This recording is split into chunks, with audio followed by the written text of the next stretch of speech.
Hello and welcome to another anime lore and theory video.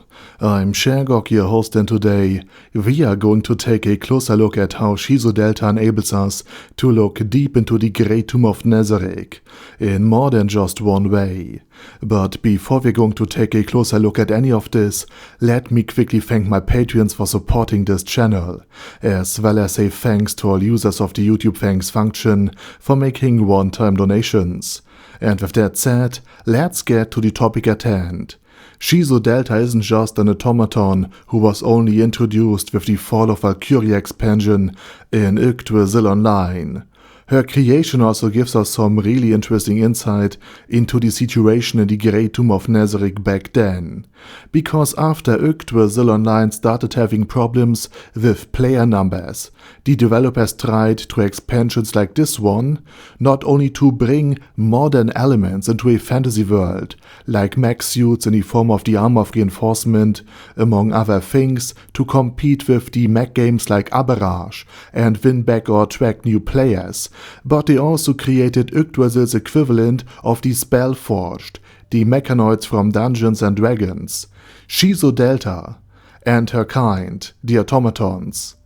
And fun fact, Shizu Delta had actually two creators. First Garnet, who was mainly responsible for her creation, and the second one was Tabula Smaragdina, who also contributed to part of her basically character, and this means that both players were still active members of the guild Einsulgon back then.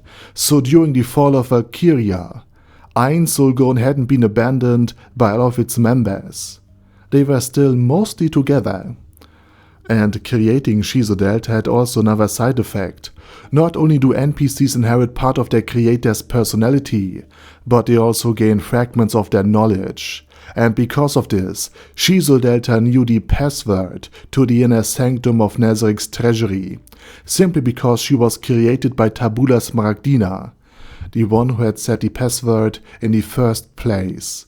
And that's why I found it a bit sad that Shizu Delta was completely left out of the anime adaptation, at least during this part of the adaptation.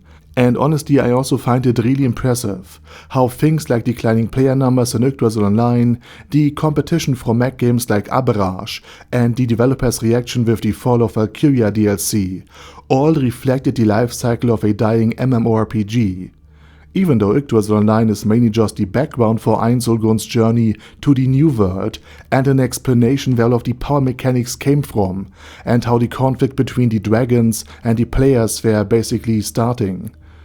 And I've said it before and I will say it again, I just think it's brilliant how everything fits together so neatly here.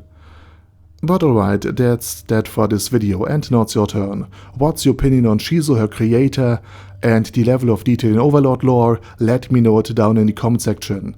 And while you type, I say thank you very much for watching, thanks to all of my patrons for supporting this channel, and as usual, I say my special thanks to all of the names that are shown here. Have a nice day.